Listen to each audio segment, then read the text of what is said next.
Notes. Headphones. You know the drill.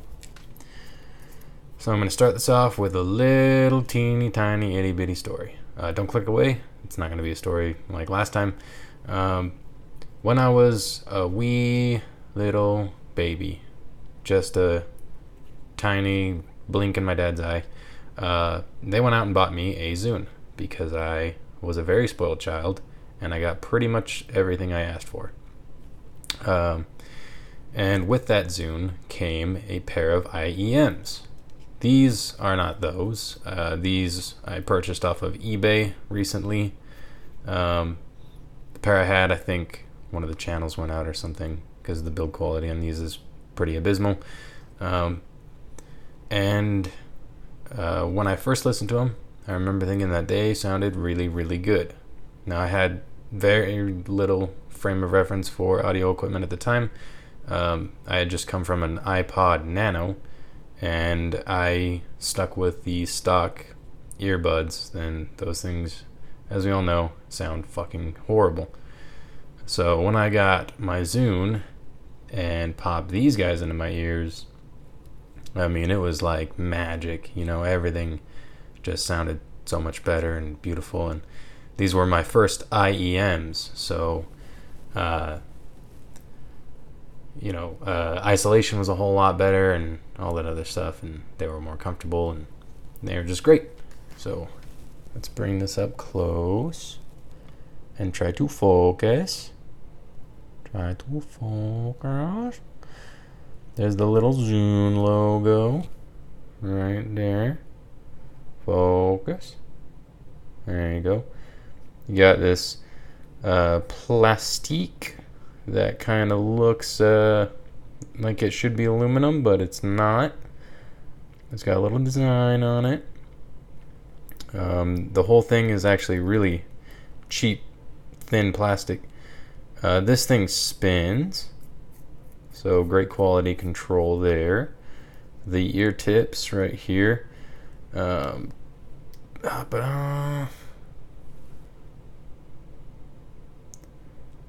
That's the screen, which is pretty fine mesh, you know. These ear tips aren't really awful, but they have very little texture, so they're slippery as all shit. And I got it back on. Now check this out. Normally, you would see strain relieving on the bottom of the headphones.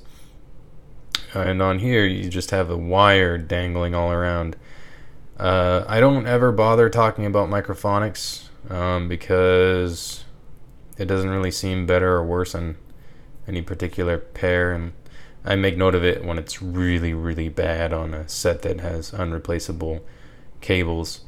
But these are a special case because focus, fucking A, because this just rattles all around inside of the housing, and this like amplifies that rattling into your ear. So if you move around even just a tiny bit with these things, it's just like wabbly, wabbly, wabbly, and it's fucking garbage.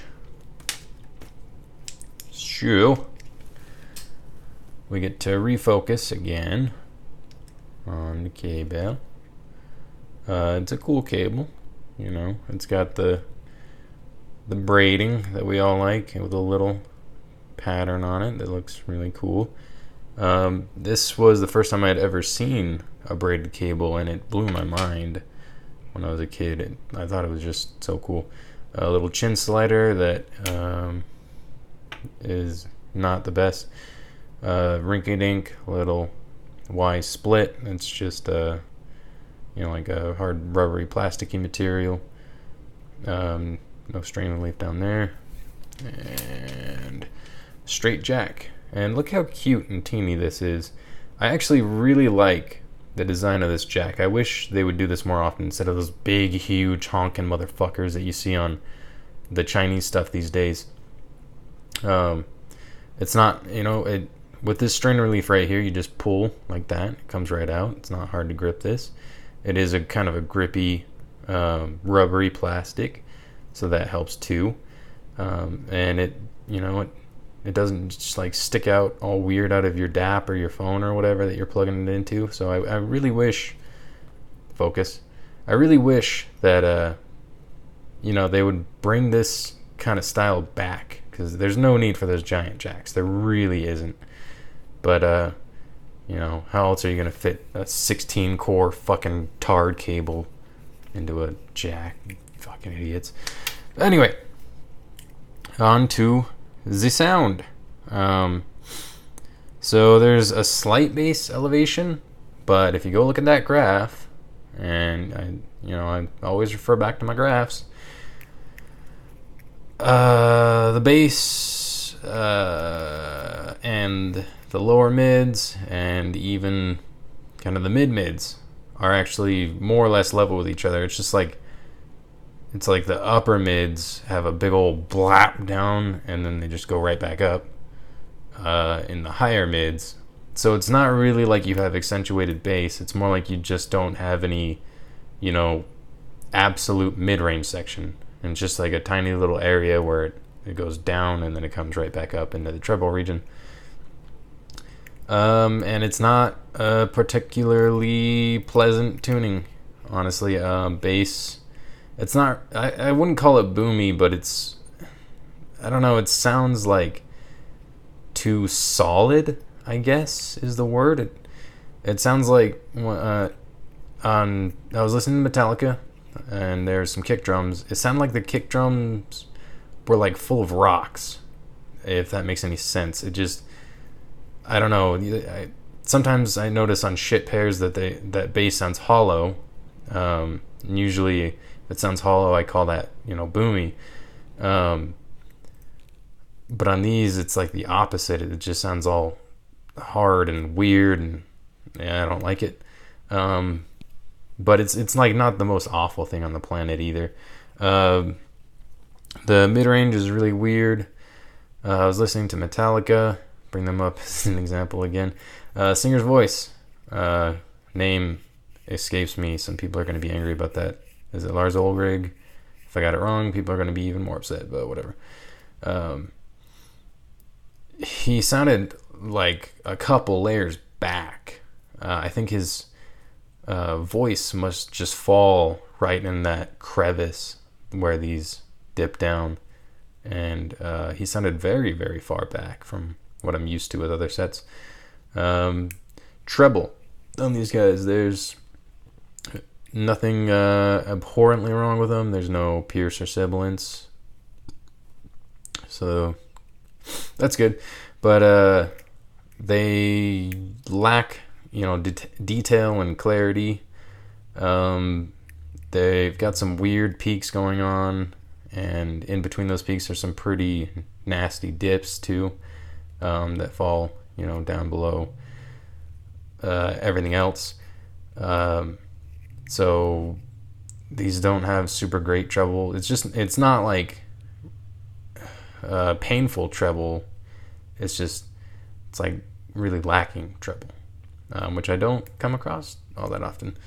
But they do have Soundstage, narrow one, in fact. It depends on what you're listening to, but in general, these sound pretty not wide. They sound meh, but they do have above average imaging, so the cross channel effects and stuff, kind of pretending that you hear it over here, hear it over there, whatever. That's all good. Above average. Average separation. So they're not great for super busy music. They're just okay. But they're not like really, really bad. Yeah, this is just a little filler material, kind of blast from my past. Wanted to go back in time, check for myself what these are really like, and share that with you guys. Overall, like for a free pack-in headphone, these are pretty decent. Like, I can listen to it and not be disgusted and want to throw them out of my ears. In fact, they do just okay. I was listening to them earlier and I didn't mind it at all. So whatever. Peace out.